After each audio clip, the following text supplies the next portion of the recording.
प्रतिवर्ष परी ए वर्ष मध्य माँ शारलांक मंदिररू दासी बाहरी थिले आविर्भाव कोठी मंडप अभिमुखे माँ घट को धरी चलीथिला विराट पटुआर घंट घंटा ढोल मोहरिया सह चलीथिले शह शह पाटुआ हजार हजार संख्यारे भक्त श्रद्धालु आउ यात्री माँ आविर्भाव पर्व देखिबाई कोठी मंडपरे अपेक्षारत थिले कहीं केते दूररू आसीथिबा हजार हजार भक्त श्रद्धालु वर्षकरे थरे आविर्भाव कोठी मंडप उपरे दासी शरीर रे माँ को दर्शन कले करुणा लाभ हुए बोली लोकमानकर विश्वास रही।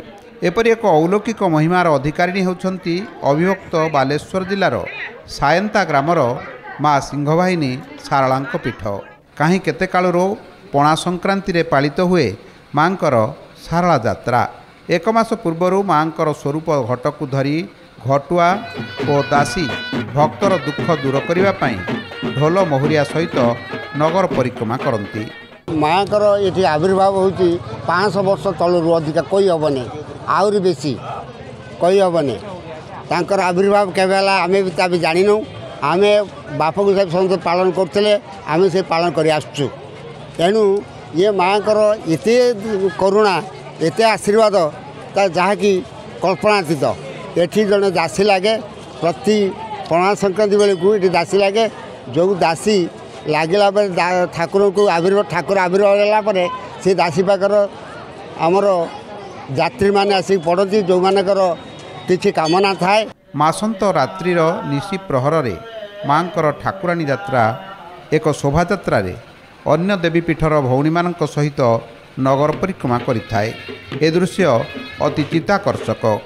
ये हूँ माँ शारला पीठ अविभक्त बालेश्वर जिलार शारला पीठ ये केते कहीं केते कालरू तो आम जानिनु प्राय 200 वर्ष ऊर्ध हेब। चलित वर्ष माँकर आविर्भाव होइछि बोली एक अलौकिक घटना देखा मिलता। दासी शारला मंदिररू आविर्भाव कोठी मंडप को जिबा बेले एक छागल छुआ हजार हजार श्रद्धालुं आगे आगे चलीथिला एवं प्रस्थान मंडपरे मध्य दासी को बाट कढ़ाई मंदिर को आनीथिला। एपरी एक अलौकिक दृश्य महिमार प्रत्यक्ष दर्शन बोली तल्लीन हो पड़ते श्रद्धालु एक बार मासंत और संक्रांति रे मानसिक रखिथिबा भक्त माने मंदिर भितरे दासी ठारू प्रतिकार शुणी थांती। दासी माँ पवित्र बेतरे भक्त मानकु स्पर्श करी करुणा प्राप्त कराई थांती।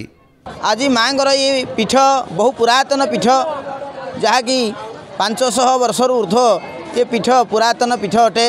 ये पीठरे प्रचलित बहु जानी यात्रा पर्वपर्वाणी सहित परिचालित हो आसूची तन्मध्यरु सर्वश्रेष्ठ यात्रा होची यही पणा संक्रांति यात्रा जहाँकि त्रिदिनात्मक यात्रा होता है।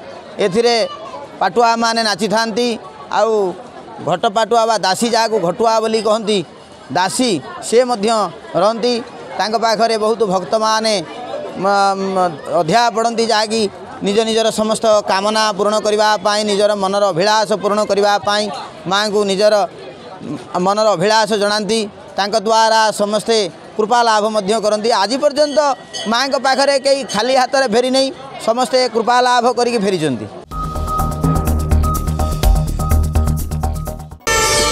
प्रार्थना आम आनंदर उत्स।